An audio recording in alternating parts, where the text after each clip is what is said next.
السلام عليكم، ازيكم؟ اخباركم ايه؟ النهارده بقى هنعمل مع بعض قرنبيط المصري بتاعنا الجميل، اكلة الشتاء اللي ما بنشوفهاش غير من كل شتاء لشتاء.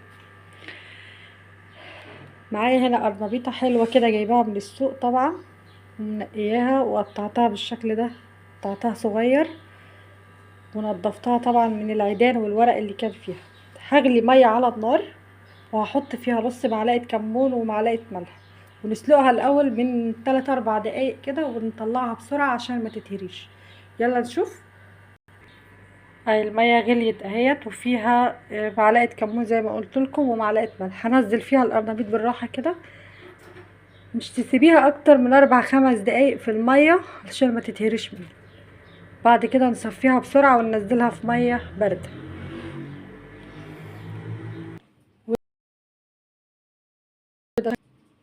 بالشكل ده. ما خدش طبعا اكتر من 5 دقايق بس على النار. يلا بقى نشوف هنعمل الخلطة بتاعته ازاي. بسم الله الرحمن الرحيم. معايا هنا بولة ناشفة ونضيفة. هنزل ب3 بيضات. بسم الله. عليها معلقة خل صغيرة عشان زفرت البيض بس.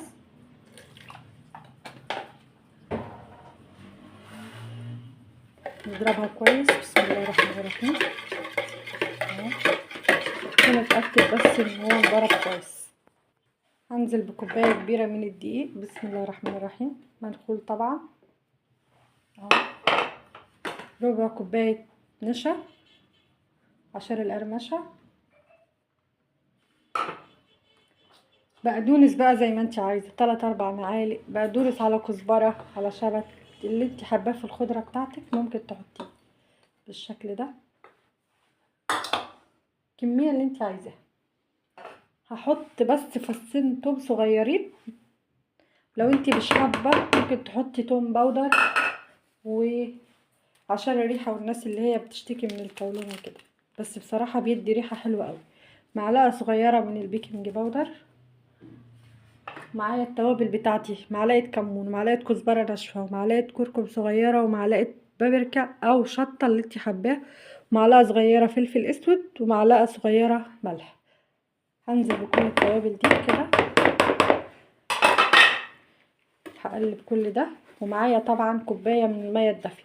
في ناس بتحب ان هي تحط لبن، مفيش مشكله، تحطي براحتك.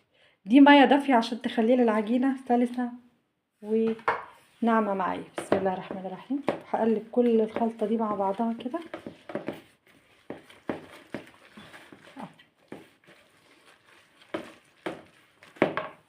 محتاج شويه ميه كمان،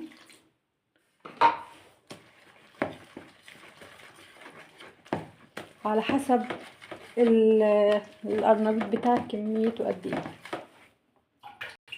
وده اهو بعد ما عملتها نحضر بقى الكفر التاني. كوبايه برضو من الدقيق، عليها ربع كوبايه من النشا، وبرضو معلقه صغيره كمون وفلفل اسود وكزبره ناشفه ومعلقه ملح. هقلب كل ده. هروح بقى احضر الزيت على النار بتاعي. هجيب زهرة القرنبيط بتاعتي وهنزل فيها بالخلطة دي. بسم الله الرحمن الرحيم. كده اهو هنفضها تنفيضة بالراحة قوي كده بالشكل ده. وهجيب الخلطة الدقيق بتاعتي بالنشا، ده بقى اللي هتخليها ليا مقرمشة.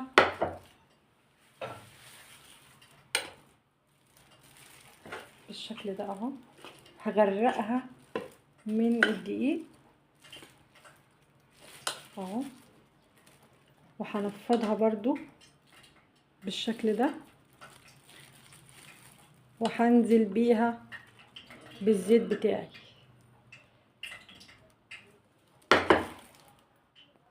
في الزيت ده بطبقة الدقيق كده. بسم الله الرحمن الرحيم. هنزل بيها بالشكل ده زي ما حضراتكم شايفين اهو.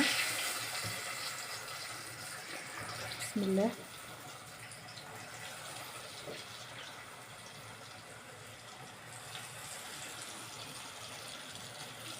وهغلف بقى بقيه الكميه وارجع لكم.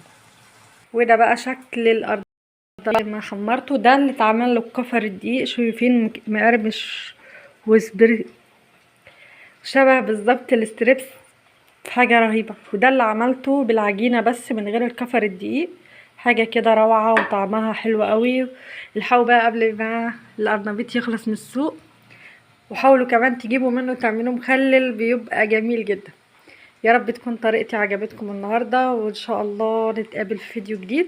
عايزه بقى لايك، وعايزه اقول كمان الف مبروك للمنتخب المصري لتصعده نص النهائي، عقبال يا رب النهائي وياخد من الكاس. وتحيا مصر، واترككم في رعايه الله. باي باي، مع السلامه.